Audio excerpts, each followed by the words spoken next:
then I look back at some of my own impressions of certain places around the world, and I think of a place like Iraq or, any of these places that have a negative reputation. And it's like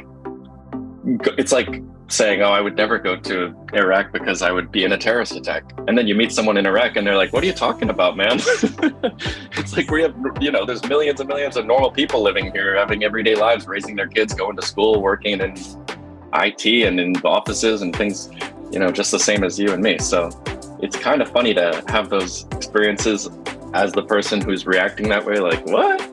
And then realize, oh, I'm probably thinking about certain places the same way as they're thinking about where I'm from. Hello, and welcome to the Conspiracy of Goodness podcast, where you'll hear conversations that generate one aha moment after another for you. There is an enormous wave of goodness in progress well underway in the world that no one knows enough about yet. Yes, it is still an amazing world. And on this podcast, we will introduce you to the people making it that way. We're here to shine a light on their ingenious solutions, the wonderful things they're doing to improve the future for us all. And hopefully, during those conversations, we're going to give you insights that you need to find and cultivate what you're uniquely built to contribute, and the insights that you can use every day to cope. Because these folks that I'm talking to, they have learned how to turn setbacks into opportunity. They know how to not follow their emotions over a cliff and find opportunity in almost everything that happens. So, welcome to the Conspiracy of Goodness podcast. Today, we're talking to YouTuber Doug Barnard. Now, I know that YouTuber qualifier at the beginning might not seem like it's a connected enough topic to what we're doing at the Goodness Exchange. Doug is laughing. But I'm telling you, I discovered Doug Barnard's work this week, and I had to interview him instantaneously. I now have watched him all over the world doing the most remarkable things. And that's the point. Doug visits the places less traveled in the world, and he meets people there who call those places home. And he is completely changing the narrative about the world out there and the people, the others, who we hear so much negativity about in the news media. Doug has 440,000 subscribers to his YouTube channel, which we'll let him tell you all about. And he has a great, extraordinary little twist on his personal life story where a big setback in his life turned into an opportunity. And I know that that part of the adventure will resonate with everyone too. So welcome, Doug, to the Conspiracy of Goodness podcast. Thank you so much, Dr. Linda. Thank you for having me. It's a pleasure. I'll let you set the stage for your life story, that what led you here. But I think I've said enough to let people know that Doug's insight that the takeaway message we can all use every day, for me, is that most people in the world turn out to be exactly like us. They want the same things we do. They want safety and security and happiness and fun and all those things. They want to know that their kids are going to have the next meal and that they'll sleep safely. But I'm going to let Doug most of us know that, but I'm going to let Doug's life experiences really expand how we feel about that, so that next time we hear some narrative about the world that's just horrifying, and of course that's going to roll into our lives with the way the news media works. What you hear today from Doug is going to completely give you strength. So you stay on your feet, and you are more savvy about what to listen for and what to look for out there in the world. So, Doug, did I characterize the way your takeaway message, what you think your takeaway message, your experiences there? Did I characterize that right? Absolutely. I think it was perfect. That's been something I've been learning along the way. And I feel like the takeaways for me are continually evolving. But that would be the overarching one, is that most people are good, period. And of course, there's differences between people and cultures.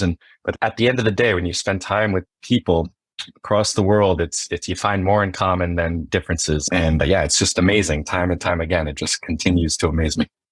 Well, and that's what I love about your YouTube videos. So just so folks have a little bit of context, Doug, what's your YouTube channel called? It's just my name, Doug Barnard. Okay. When you go there, you will see no end to the 10 to 20 minutes. Do you purposely try and keep it in there? I kind of wing it every time, but it seems like that's usually where it falls. 10, Yeah. 20, sometimes 25. And it looks like you're doing a whole lot of work to make sure these videos clip along and we keep learning more pretty quickly. It's not just ordinary folks travel videos. It's nothing like that. Well, But, thank you. Thank you. what I see is that you just go from ordinary person to ordinary person in these videos, and you look like you're having just the time of your life, and they look like they're having the time of their lives too. Yeah, well, I think it's just, the joy of connecting with someone. Like for me, it's I'm this person in a foreign land usually, and it's just this cross-cultural moment between people that is, interesting in so many ways. And yeah, it's just, I've been so fortunate to be welcomed and have been given amazing hospitality and just kindness and generosity around the world. So yeah, it's been incredible. Okay, so let's get started. My takeaway, I just chatted with Doug for a few minutes to get us sort of on the same page about what insights were just going to be precious to us all at the end of this interview. I really like the Conspiracy of Goodness podcast to give people something they can't unsee, something that they can start using the very day. And one of the things that I took away from our brief conversation a minute ago was that there's so much reason for hope. And there is a way that we can all get a lot more savvy about believing the narrative about the outside world that we're hearing, because it's so darn limited, right? Mm-hmm. Oh, absolutely. I think it is so limiting, and the absolute best way, in my view, is to get out there and see these places for yourself. Of course, you're remaining responsible and taking whatever precautions you might need, but there's so much to see out there, and to have that experience firsthand is just you just can't get it from reading an article or watching a video on the internet, something like that. So that would be point out that Doug is not saying at Stanzel's hotels on resort beaches. Give us just a teeny tiny broad overview of the places that you're traveling.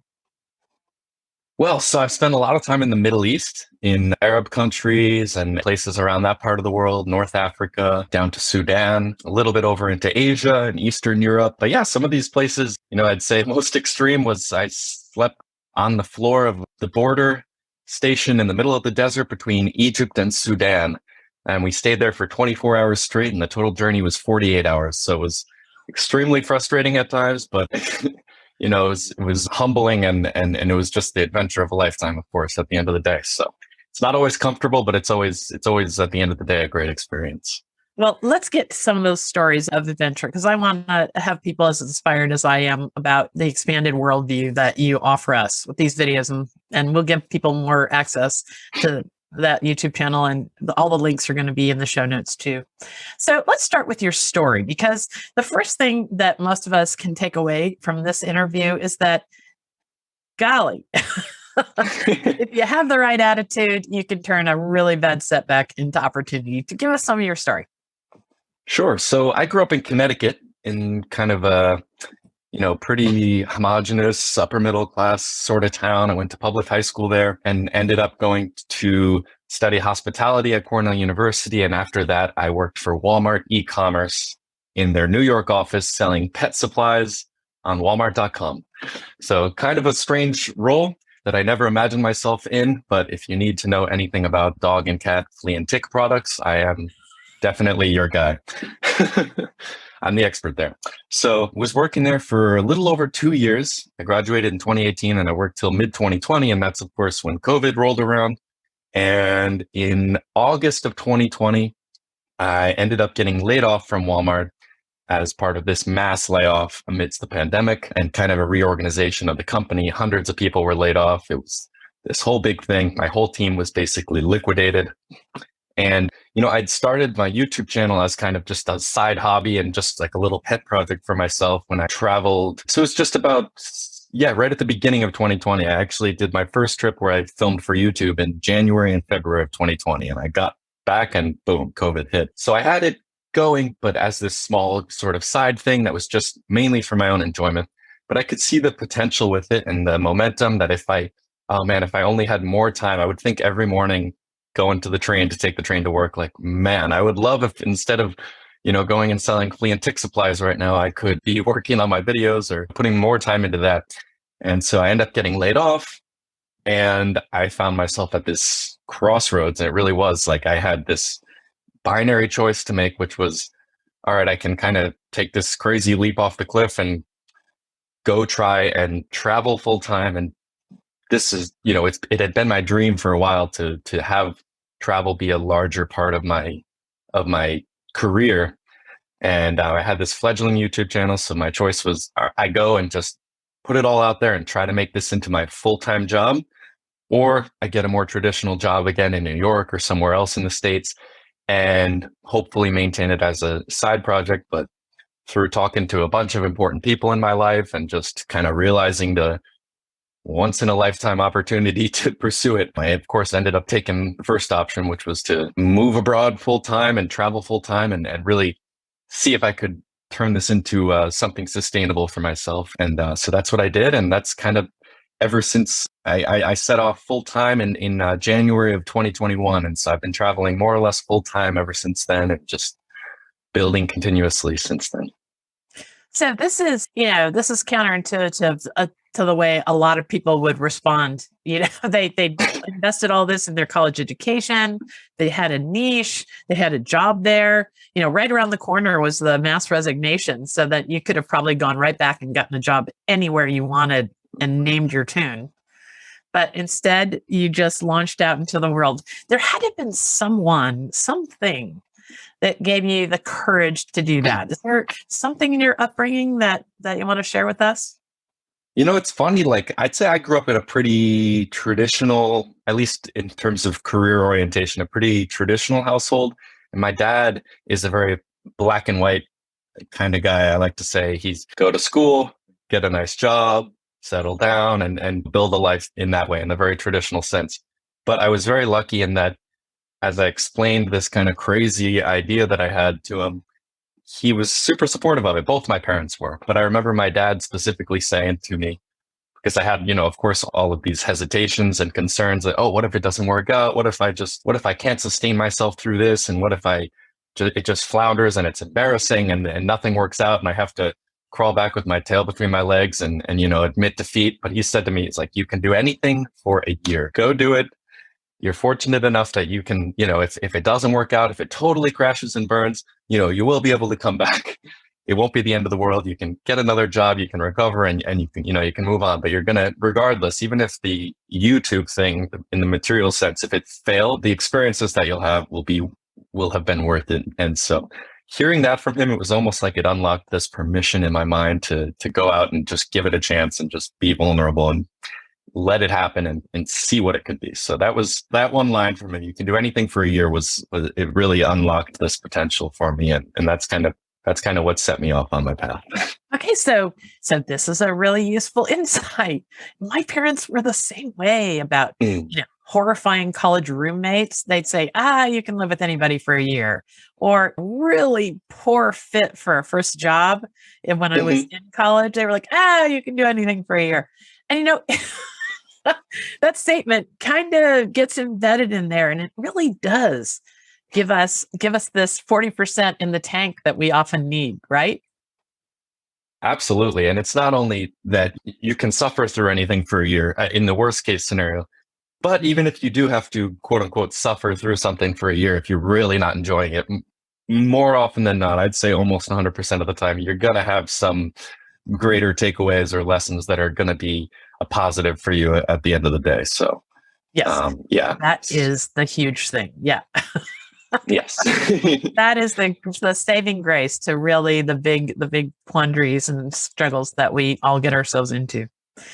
It is all about, my parents used to always say, manage the meaning of the bad things that happen to you. Manage the meaning. Because it's so easy for our minds just to spin out and say it was somebody else's fault and play the victim and all the stuff. But my parents are very good about saying, oh yeah, you're going to fail. That's what life is. But then manage the meaning of that failure so that you carefully think about the stories you're telling yourself. I bet you have a raft of stories where things went way wrong and later you processed. Just give us one story from the world that went way, way wrong and that you took away a message like that from it. Oh man. Well, I alluded to it a little earlier, but it was this journey. This is the one that comes to mind immediately. This journey, I was in southern Egypt, and I really wanted to visit Sudan. And so I got a bus ticket to travel across the border from this city called Aswan in the south of Egypt to the capital of Sudan called Khartoum. And I was told it was going to be about a 12-hour journey. And, it's boiling hot out. And it's this. So we get on this bus. There's 4 other passengers besides me. They're all Sudanese. No one speaks a word of English. I don't speak more than 4 or 5 words of Arabic.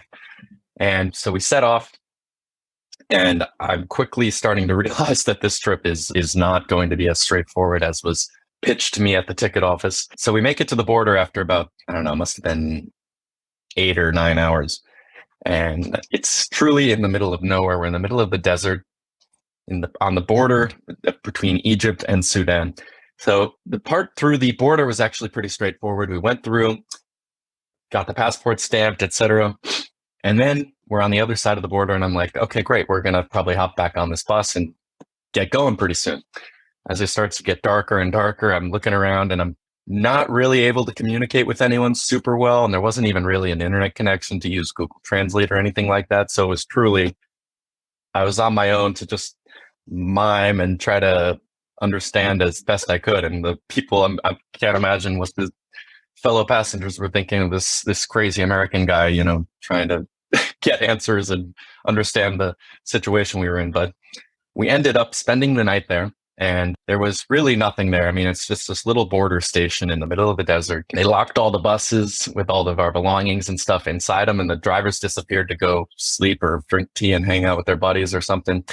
So I ended up just spending the night walking around this border station. It was kind of otherworldly. It was a little bit Twilight Zone-ish because there was just, kind of didn't know where I was, and just couldn't really speak to anyone. And it's just a strange experience. And every time I could get a little bit of an answer out of someone about when we would be leaving, I think it's some element of politeness in the culture there. It's like they don't want to tell you something you don't want to hear. So they'd be like, oh yeah, well, we're going to leave at 4 a.m.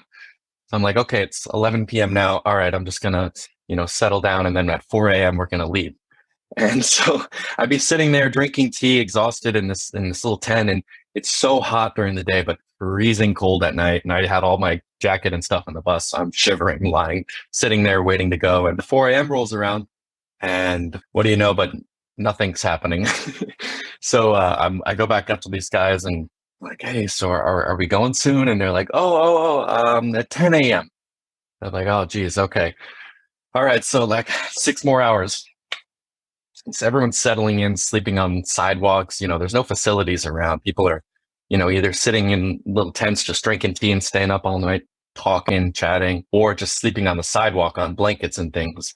So I end up wandering around and trying a few different places to sleep, but it was so cold and so uncomfortable that, I tried sleeping on the floor. I tried sleeping outside. I found some big metal table in the border building that was, I tried sleeping on there, and I documented the whole thing on video for posterity, thankfully, because it's funny to look back on now, but I was kind of going a bit insane. And, 10 a.m. rolls around. The sun comes up finally, made it through this long night, and we don't leave again. So then they tell me, okay, 2 p.m.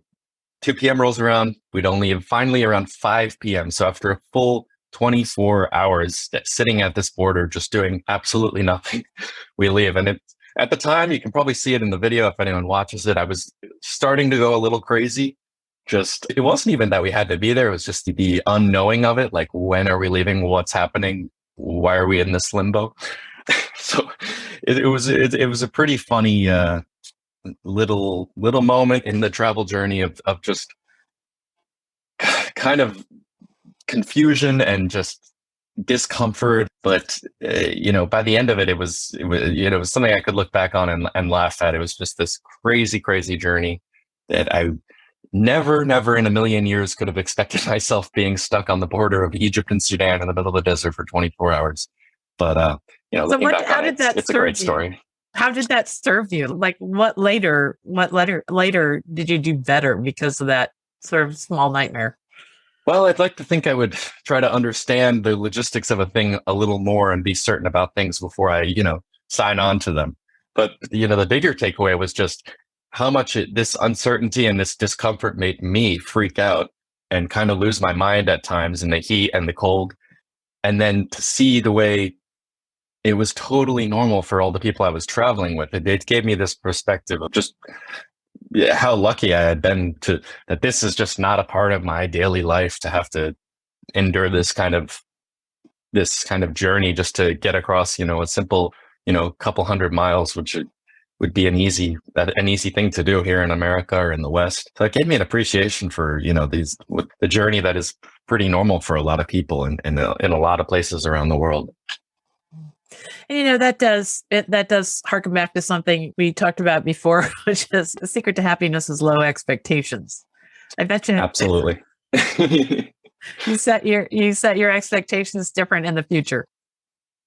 Yes. It's all part of learning towards this greater understanding and understanding of different places and the way certain places function and the way people communicate. It can be very, very different and doesn't always, conform to the way you do things, That gets us real close. So we might as well dive in to the subject of scary places, the places that mass media put out in front of us, story after story after story, only about the terrible people and the terrible things.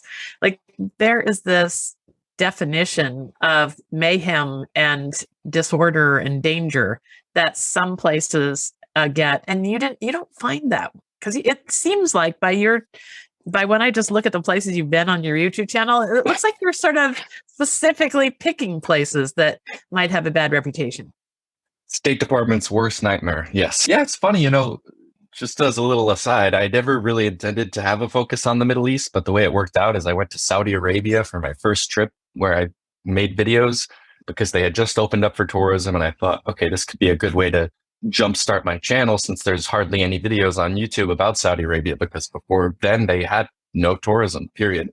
So I went there, and then COVID happened.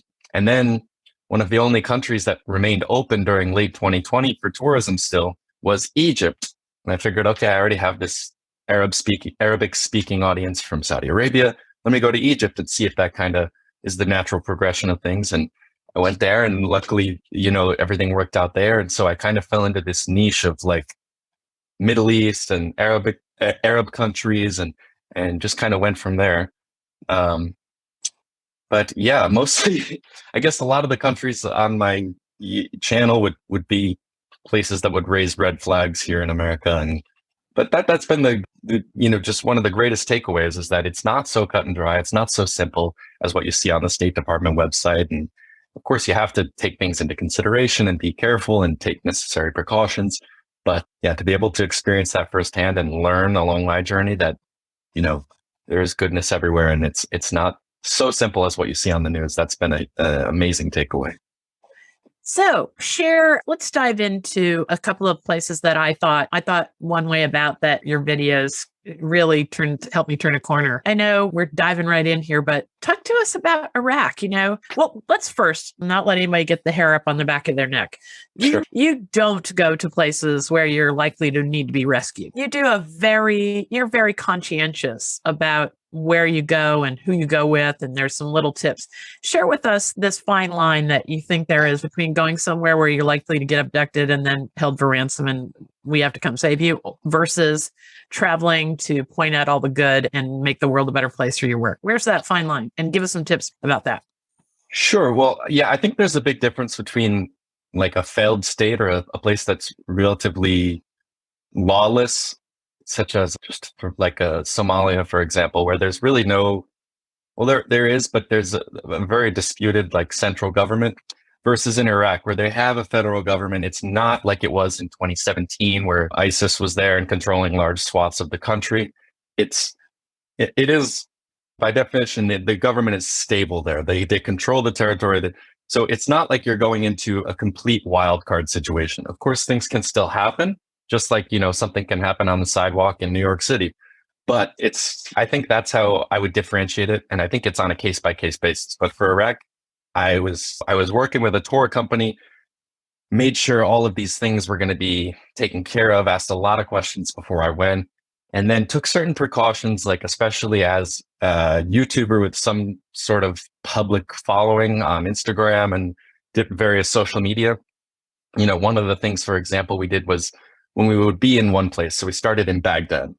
We'd take a ton of videos and stuff. Of course, that was what we were there to do. And I was there with two other YouTubers who had audiences as well. But we wouldn't post the stories and the videos of the places we were in real time. So normally when I'm traveling, if I'm in South Korea or something, I'll just be posting all day, sharing with people, what I'm doing and tips and various things, all the stuff I like to share. But in Iraq, we would do it after we'd moved on to the next city. So once we moved from Baghdad to Babylon, I would post stuff from Baghdad. And honestly, it probably would have been fine, but it's just one of those little precautions that we decided to take in Iraq to just go the extra mile and avoid a situation like you're saying, where, avoiding putting yourself in a situation that's going to cause you problems, just trying to think to, avoid those situations and yeah, so just taking precautions like that and doing the best we can. That is true. Even if you go to Costa Rica on vacation, you don't let your kids run off into the jungle behind the house you rented on the beach. Exactly. There's a certain level of caution about knowing what you don't know. They have this great phrase. I just came back from Colombia. They have this great phrase there that they say, which is no dar papaya. And it's like a local slang, and it means basically don't put yourself in a situation to be victimized or taken advantage of. So don't walk around the streets of Colombia with your expensive iPhone and your nice watches and things, So that is something that I've taken from Colombia and applied it around the world, which is, you got to be aware and take necessary precautions, but also understand that places are not as simple and cut and dry as, you might believe from the media and things like that. Again, there are good people everywhere, and it's possible to do these things in most places where you can maintain a certain level of security that would make you feel comfortable.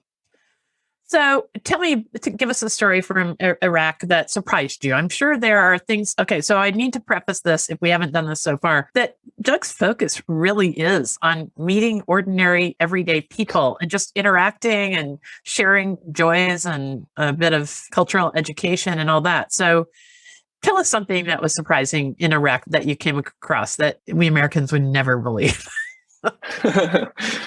Well, in a broad sense, I mean, just that most people were so happy to meet an American traveler, and as an American specifically. So I traveled with an Irish woman and a British guy.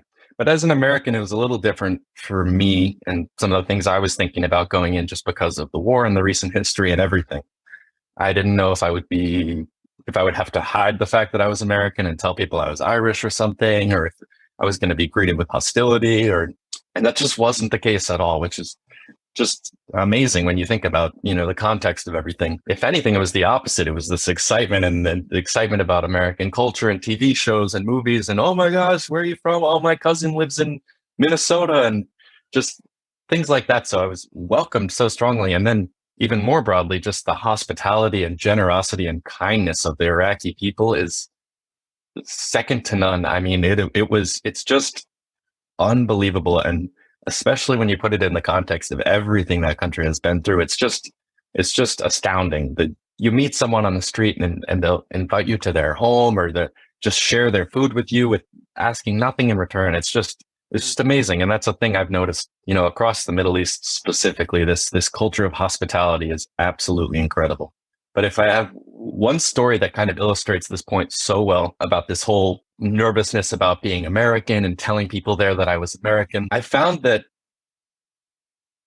people might think, oh, they are very anti-American there. But I found that people there, as with most people everywhere, are able and willing to differentiate between a government or politics that they don't like and an individual person like me, who was 6 years old when the US invaded Iraq in 2003. It's like people there are normal people, just like you and me. They're able to, and to differentiate between that. So I was in Mosul, Iraq, which, for those that don't know, was the capital of the ISIS caliphate just about up till 5 years ago. So it's a heavy place to visit. And there are, a lot of things there that are disturbing, and a lot of destruction and sadness. And you hear a lot of stories that are disturbing. But at the same time, it's this beautiful revitalization of the city that's coming back to life, and the rebuilding and the ingenuity and just So all of that. And I met an older man on the street. He was probably in his 60s or 70s. And he asked me, where are you from? And I told him, Ana Amriki, I'm American in Arabic. And I remember he made a face. It wasn't angry, but it was kind of like oh, you're American. And then he said to me, we don't like Obama. Obama's bad because of, all the bombings and things that have happened there. And for a second, I was like, oh, geez, like, what is this? Is he going to be really angry or, so it made me nervous when he brought up politics like that. And after literally 1 second, he just turns around, comes back to me and gives me these prayer beads, which a lot of men carry in that part of the world, gives them to me as a gift and says, this is for you. Welcome to Iraq. And I just thought it was amazing that the dichotomy of he expressed, this negative view of American politics, which is fine. Like, it's whatever he feels. But then in the next moment turns around and welcomes me as a guest in his country with just kindness. And it was such an interesting kind of sequence of events that he could have these views, but then still treat me with such kindness and generosity in the same breath. I thought that really illustrated that big takeaway for me. That gave me goosebumps there at a moment. And this is the way it could be everywhere. Right now, we've got a lot of places that wind up in the news about places of conflict, either that we Americans are included in or that are between others. And there's still the ordinary on the street person who's trying to feed their kids and have some joy just like us. And that's such a great insight. I think I may never forget that you said that elsewhere in the world, people are better than us about separating the government from the people. Yeah. I mean, and Iraq is probably the most extreme example of that. I mean, everything that country has been through, sometimes directly at the hands of our own government, and to still be able to do that. I mean, I feel like we can't even do that with things that are, not we can't, but sometimes, we have a tendency to not even do that with things that are to a much lesser extent with politics, with countries that we may be geopolitically opposed to. But then for him to be able to do that through everything was just amazing to me. Amazing. Yeah, it's a story of the generous heart that's in most of us. Absolutely. So let's go take a break. I'm going to tell folks about a wonderful new place of connection for this sort of chat and hundreds and hundreds of stories about people like you who are changing the negative narrative about our times. People are doing the most amazing things in the world. And when we come back, we'll dive into some other great places around the planet that we can all learn from. Hi, I'm Dr. Linda Ulrich, founder of the Goodness Exchange and host of the Conspiracy of Goodness podcast. And I want to share something wonderful with you today. So, you know how the constant negativity in the news and social media seems to be at some sort of boiling point right now? It's relentless. It can feel like all the joy and potential is being drained out of our future. Well, it doesn't have to be that way. My team and I at the Goodness Exchange are making certain that optimistic people have instant access to positive news. There are newsworthy stories out there about astounding solutions to some of the world's biggest problems, about wonders and leaps in human potential. It's not a lack of good news, it's a lack of awareness. So, if you want to try living with more joy and way less fear, it's really simple. First, head over to goodness-exchange.com, where you can balance your media diet and feed your curiosity about a world with real-life stories, celebrating people solving the world's greatest problems. And second, you can become a Goodness Exchange member. And for just $2 a month, you can help us keep this site ad-free. And what you're going to get is high-quality, carefully curated stories all about the good that's happening in our world, and all of it sent directly to your inbox or via our beautiful app. In the face of all the negative noise and often discouraging things that happen in our personal lives, you'll be the one who can stay on your feet. You can point to possibility and be the person who makes opportunity out of setbacks. People who use the Goodness Exchange have a spring in their step. Every day they radiate joy and confidence because they know far more about the complete picture of what's going on out there in the world. You can do more and be more in a positive way for your kids, your coworkers, your family, and all the people around you. Because you're going to be filled with stories of goodness, remarkable, ingenious solutions, and progress. Super simple to open the door to a new landscape of possibility for yourself and others. Just get instant access to what's right with the world and leave all the negative noise behind. You can use it every day by heading straight over to goodness-exchange.com/join. And you can get 14 days on us when you sign up for this membership. Thanks so much. We hope you'll join us in making the world a better place. There is a conspiracy of goodness going on. And if you're listening to this podcast, you're probably part of it. Okay, we're back. So let's revisit where we're at here. We're with YouTuber Doug Barnard. Doug has 440 and growing, 440,000 YouTube subscribers. And the reason does not surprise, that does not surprise me at all. Once you dive into his YouTube channel, you're going to see all these amazing videos that will literally take you on a little trip that you could not have gone on without Doug. All around the world, Doug runs a YouTube channel where he really connects us to the ordinary person, the lovely, generous, amazing, ordinary people around the world, particularly it turns out in places that we often learn about through a harsh lens of the negative news. Is that a good encapsulation, Doug? I think so. That's great. Okay. So, start with Turkey. Like some of us may have notions about Turkey, and you use that as a particularly good example of when you started out, what you were thinking, and then once you got there. Yeah, for me, Turkey it wasn't even like this place is supposed to be really bad or dangerous, and then it turned out to not be that way. For me, it was just this realization that, I don't understand everything, and visiting some of these places it has just been so eye-opening, and a lot of places are very different than whatever preconceived notions I might have had or someone might have. So for me, Turkey, before I'd gone there, I was kind of almost imagining it as sort of this very like Middle East, almost Morocco like vibe, through the soup and exploring the markets and the spices, and there is an element of that which is amazing, and I love that. But I ended up finding Istanbul, which is now probably my favorite city on the planet. And I just ended up finding this enormous, modern, extremely developed, well-functioning, efficient city that kind of just blew my mind. And I was like, oh my gosh. I think as an American, for me at least, growing up, Turkey was kind of, it is between Europe and the Middle East. It's the crossroads between these two cultures. And I guess in my mind, I didn't really know where to place it. And so I just thought, it's Middle East. But you get there and you just find out it's so much more complicated and intricate and unique than that. So that for me was an eye opener and just a lesson of, trying to avoid placing places like this into preconceived boxes that fit a certain view, This is the thing about travel, right?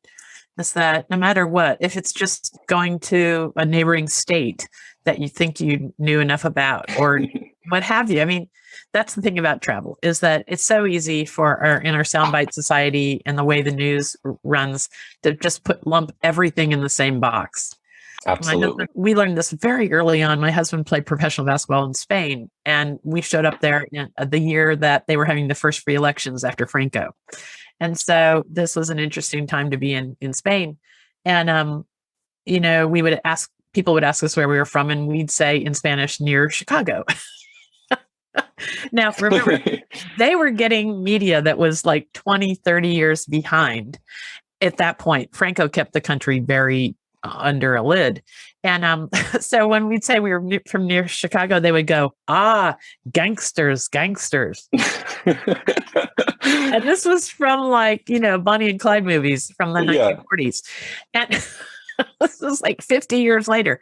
But this is kind of a natural human instinct, maybe just to make things make sense. Do you find that travel has made you able to just shift out of that mode pretty quickly? Yeah, I think people, myself included, we like to think, I think it's comforting to be able to see things in a simplistic way, or to sort things into boxes, or to feel like we have an understanding of places. And it's kind of like almost this whoa moment when you go to a place and you realize like, okay, I actually don't know everything about this.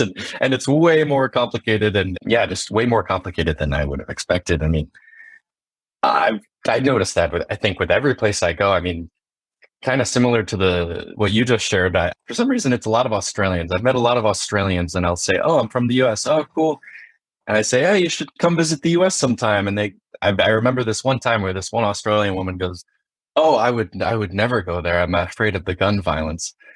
And I thought, well, I mean, you have a point for sure. I totally understand why you would think that. But it was almost a little funny to me because I thought, well, I've spent my whole life in America, and I don't think I've ever even really seen a gun. It's like, I mean, to someone who's from America, it's like, well, yeah, of course, that's kind of, there's certain places where something can happen, but by and large, that's not really a big part of my life. And it seemed kind of like ridiculous to me almost. But then I look back at some of my own impressions of certain places around the world, and I think of a place like Iraq, or, any of these places that have a negative reputation. And it's like saying, oh, I would never go to Iraq because I would be in a terrorist attack. And then you meet someone in Iraq and they're like, what are you talking about, man? It's like we have, there's millions and millions of normal people living here, having everyday lives, raising their kids, going to school, working in IT and in offices and things, just the same as you and me. So it's kind of funny to have those experiences as the person who's reacting that way, like, what? And then realize, oh, I'm probably thinking about certain places the same way as they're thinking about where I'm from.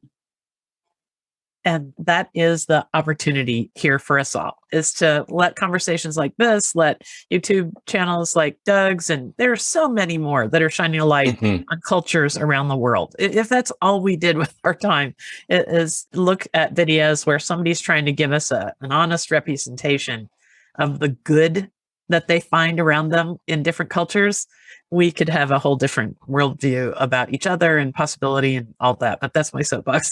Okay, you've got to tell us a story, for instance, about the startup that's in Sudan gets a bad reputation. At least my generation thinks instantly about Darfur and all the general danger during those days. But maybe that wasn't only Darfur. You have a story about that, right? Yeah, absolutely. It's just, it's again that notion that things are not omnipresent in these places, and they're diverse places with different regions and different experiences in different places. So I was in Sudan, and I met with a mutual friend. He was a Sudanese guy who had gone to school with a friend of mine in the US. They were fraternity brothers, actually. And he was there. Our mutual friend connected us, and I met up with him. We got some fruit smoothies, and then I went to his office, and he had started this kind of startup organization in Khartoum, in the capital of Sudan, basically about empowering local artists and featuring their work in his space, which is kind of this event space and like almost like a local think tank kind of place where young creatives could come and have their artwork featured and hold various networking events and things like that. And he also does a lot of empowerment work around the country. And he told me he was heading the next week to Darfur. And I remember going, "You're going to Darfur? Like, that's dangerous." And he's like, "Look, man, Sudan is a huge country. Darfur is a huge region within a huge country. Like, that's like saying there's a bad neighborhood in Chicago, for example, and saying, you're going to Illinois?" It's like, well, well, look, man, it's not that simple. We're going to this one village to work with these women who are doing this type of art, and then we're teaching them I think they were teaching them about computer skills and IT skills to kind of empower them to build their business and sell their handicrafts online and things like that. But that was another one of those moments that just continuously happened where it's like, oh, okay, so I guess I really didn't understand everything about Darfur, as it turns out. Shocker. Yeah. So this is the gist, right? Like, story after story, what you're telling us is to pause before we follow our emotions or what we think we know over a cliff. Absolutely.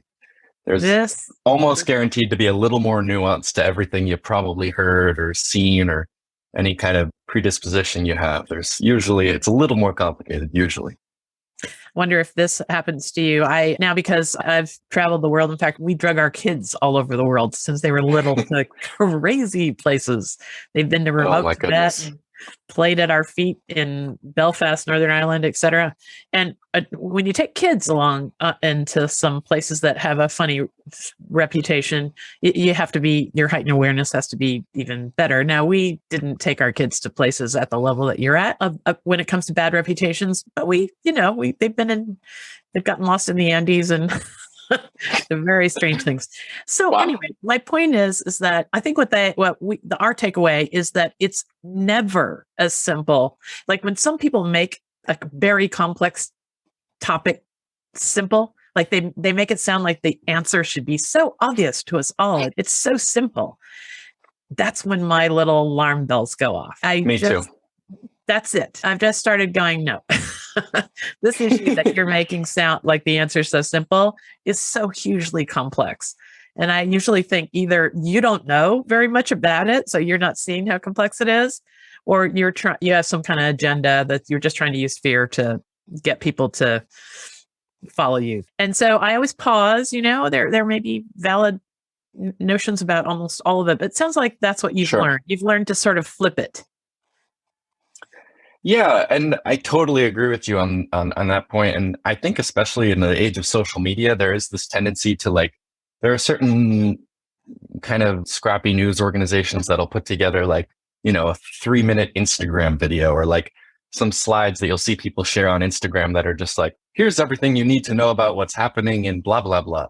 It's is it really everything you need to know? Probably not. It probably can't be distilled down into an Instagram video that's 3 minutes. So yeah, I guess the flip side, as you say, would be I don't want to paint a pretty, I don't want to see everything through rose-colored glasses and say, nope, Iraq is absolutely fine. Everyone just roll up and do whatever you want and go party. And that's not what I'm trying to say either. And in my videos, that's why I try not to shy away from discussing difficult topics, with my tour guides in Iraq, discussing their experiences in the US occupation, and in Mosul, talking to our tour guides about what it was like to live under ISIS occupation. And because I don't want to paint over these things and just do it in an irresponsible way where I'm, saying everything's fine here now. It's totally safe, because things do happen just as they happen everywhere. So I think it's a difficult challenge to try to find the nuance in that. But I think by trying to focus on everyday people, it's even if there are issues that exist, which they do everywhere,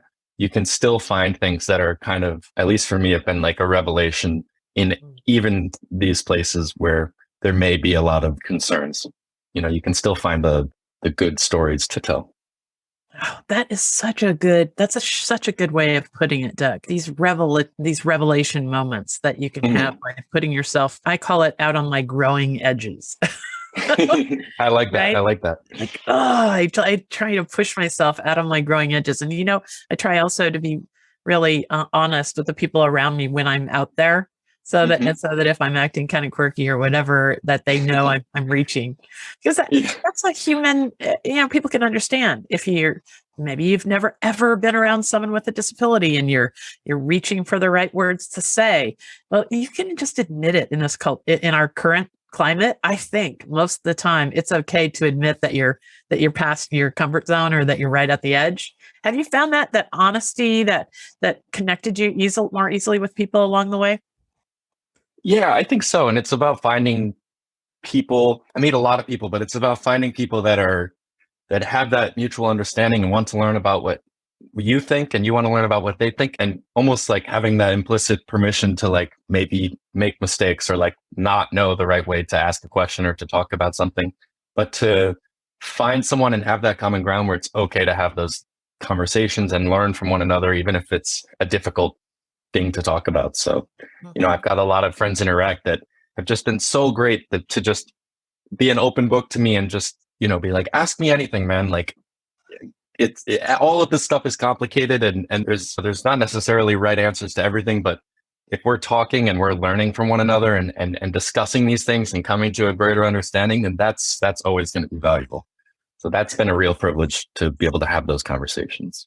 Yeah, my husband and I always felt like the more out of our element we were, the more generous people were if we were just honest about it.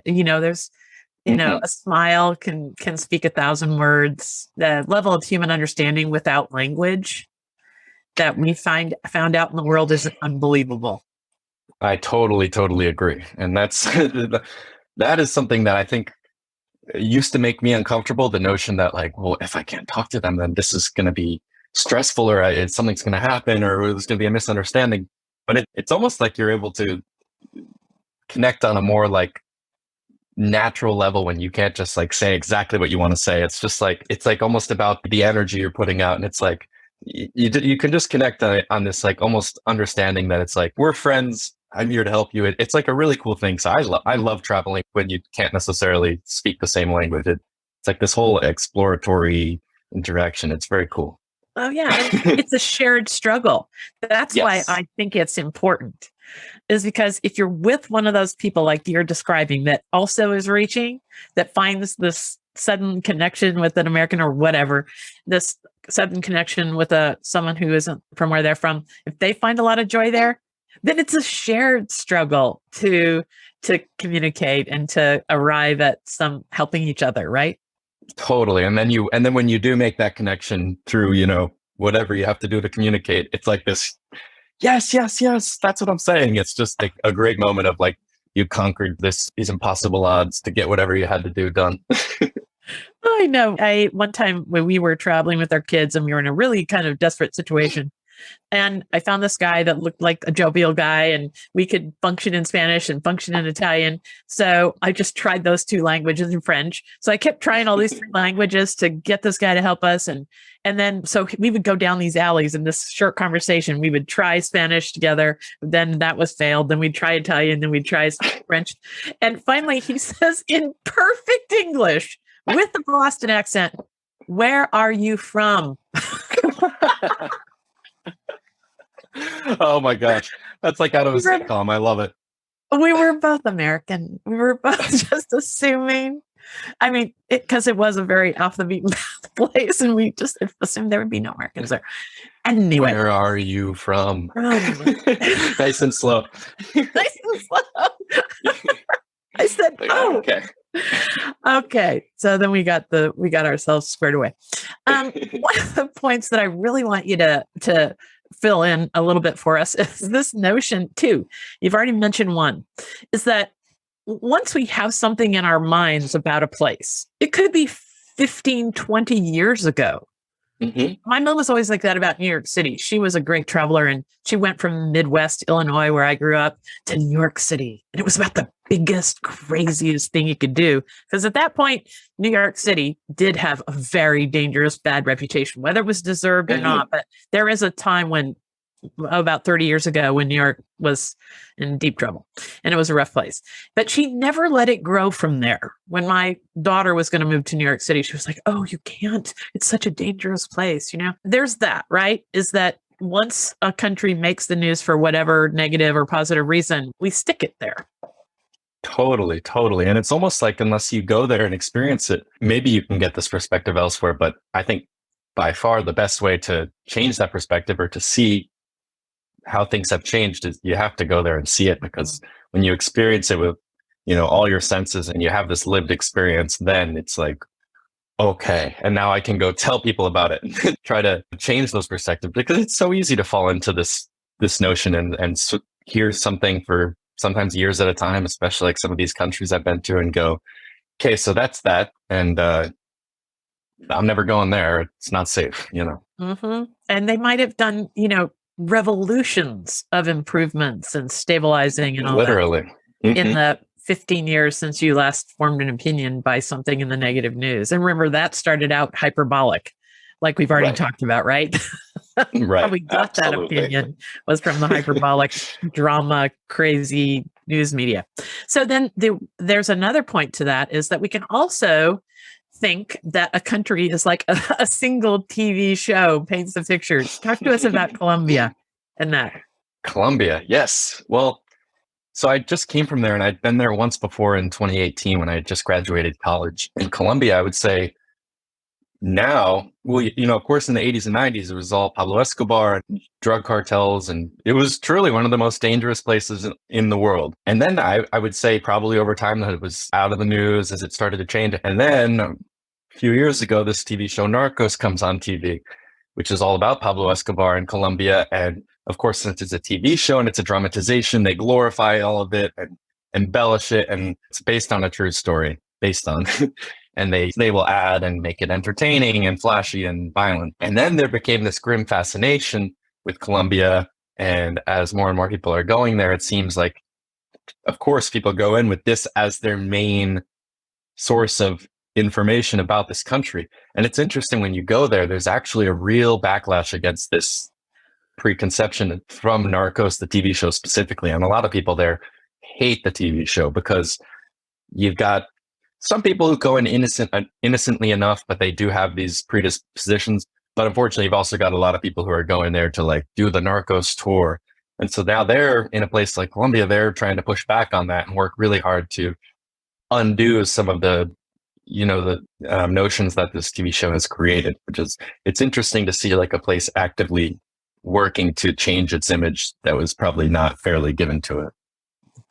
So and you had a wonderful time and you met some amazing people in Colombia, I'm sure. Oh, absolutely. It's one of my favorite places on earth. Yeah. It's beautiful.